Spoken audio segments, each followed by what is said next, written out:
Someone asked me to make some gluten-free meatballs.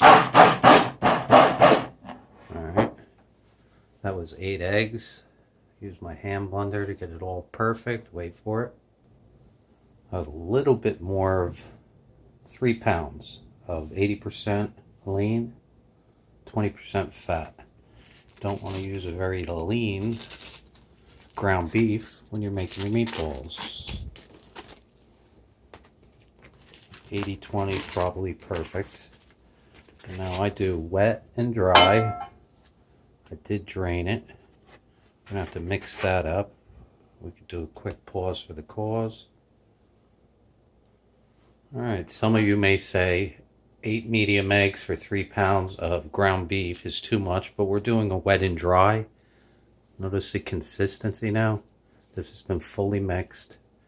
It's a wet meat now. Alright, now we gotta wash our hands and do our dry. Alright, I have 4C gluten-free plain breadcrumbs.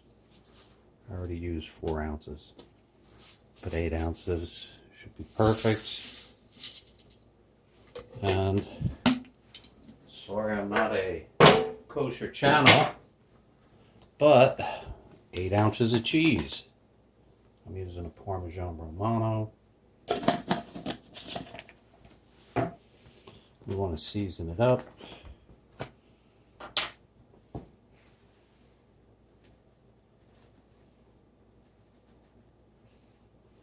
That's about 2 tablespoons.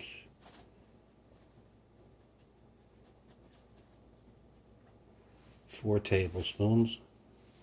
I realize we're flavoring everything.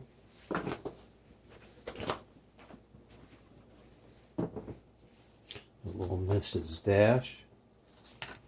A lot of flavor in that. 2. 4 tablespoons of that. Some garlic and onion powder.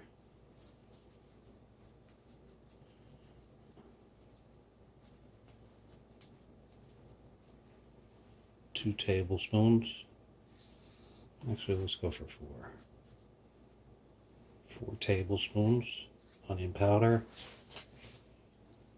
Sorry if I'm doing it in my hand, but if you're on my channel, you already get it. I try to make the shortest video possible. And a little more. 2 tablespoons of garlic powder. There you go. Now we got to mix that up, so wait for it. And there you go, perfectly mixed. Why would I give away my meatball recipe? Well, if you're on my channel, the last time I made meatballs, it was 187. Could have used a bigger pot, but my refrigerator's a little full. All right, now I got to mix that up. Let me clean up. Wait for it. All right, I had to upgrade. Didn't want to make a mess everywhere. And pretty much what you're going to do is squeeze it. Folding it in. Alright,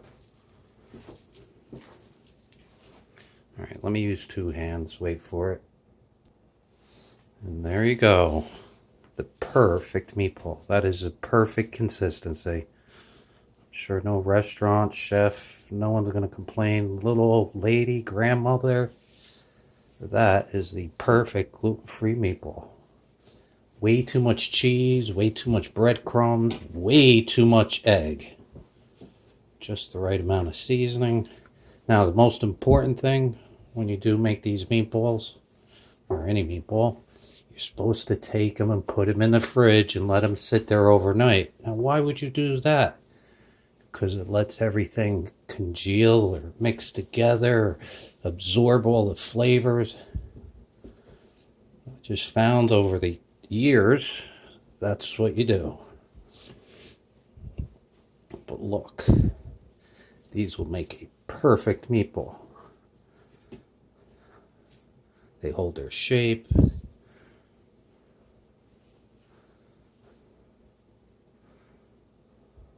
And now that's a meatball. Uh-oh, I'm at 5 minutes. Sorry for making my video so long, but there you go. We don't make our meatballs that big because we like them to cook through, so we're going to make them smaller than that, but this has to go into the fridge, so there's my secret recipe for gluten-free meatballs.